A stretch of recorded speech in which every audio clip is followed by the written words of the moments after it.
Hi. So இன்னைக்கு morning வந்து எனக்கு சூப்பர்பா ஸ்டார்ட் ஆயிடுச்சு. இன்னைக்கு சீக்கிரமே எந்திரிச்சுட்டேன். ஏன்னா லஞ்ச் இன்னைக்கு ஸ்பெஷலா பண்ண வேண்டியது இருந்துச்சு. அதனால கொஞ்சம் ஏர்லியா எந்திரிச்சுட்டேன். அது ஏன் பண்ணேன்னு நீங்க வீடியோ ஃபுல்லா பார்க்கும்போது உங்களுக்கே தெரியும் பாருங்க. ஸோ ஆக்சுவலி இன்னைக்கு மார்னிங் டீடாக்ஸ் வந்து கொஞ்சமா புதினா தட்டிட்டு, லெமன் புழிஞ்சிட்டு, ஹாட் வாட்டர் போட்டுட்டு, அது கூட வந்து கொஞ்சமா ஜீரகத்தூள் போட்டு, ஒரு 1/2 மணி நேரம் சோக் பண்ண விட்டுட்டு, அதுக்கப்புறம் எடுத்துக்கிட்டேன். அந்த தண்ணி வந்து 1 ஹவர்ல குடிக்கணும்னு பிளான் பண்ணியிருந்தேன். அப்படிதான் எடுத்தேன். ஸோ நல்லா ஃபில்லிங்கா இருந்துச்சு. தண்ணி தாகமே அதுக்கப்புறம் வரல கொஞ்ச நேரத்துக்கு. அப்புறம் பிரேக்ஃபாஸ்ட் வந்து கொஞ்சமா வந்து இட்லியும், புதினா சட்னியும் தான் பண்ணேன்.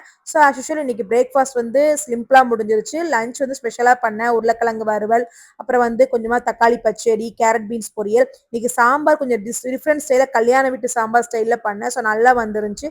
இன்னைக்கு வந்து அம்மா வீட்டுல இருந்து எனக்கு பொங்கல் சீர் கொண்டு வந்திருந்தாங்க. அதுதான் என்னோட இன்னைக்கு ஸ்பெஷல் டேவா இருந்துச்சு. எனக்கு எல்லாம் நிறைவா, சந்தோஷமா, திருப்தியா இருந்துச்சு. அவங்க குடும்பமா வந்து எனக்கு வந்து பொங்கல் சீர் வச்சாங்க. என் தம்பிக்கு இப்பதான் 2வது பெண் குழந்தை பிறந்திருக்கு. ஃபர்ஸ்ட் டைம் அவனையும் கூட்டிட்டு ரொம்ப திருப்தியா எனக்கு இருந்துச்சு. ஸோ நான் அவங்களுக்கு வாழை இலையில எல்லாமே பண்ணேன் இன்னைக்கு. ஸோ திருப்தியா சந்தோஷமா எனக்கு வந்து இன்னைக்கு பொங்கல் சீர் வந்ததே எனக்கு வந்து டே வந்து ஹாப்பியா இருந்துச்சு. அப்பா மட்டும் தான் இல்லைன்னு நான் மிஸ் பண்றேன். ஸோ அவங்க தவறிட்டாங்க. ஸோ அதுக்கப்புறம் வந்து ஈவினிங் வந்து கொஞ்சமா வந்து பால் எடுத்து அதில் மிளகு பால் மாதிரி ரெடி பண்ணேன். அவங்களுக்கு வந்து கிழங்க வந்து அவிச்சேன்.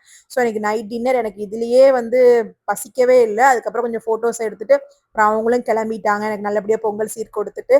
ஸோ இந்த மாதிரி உங்க வீட்டில் பொங்கல் சீர் எப்படி வரும்னு கமெண்ட்ல பின் பண்ணுங்க. நாளைக்கு பார்க்கலாம். டட்டா பாய்.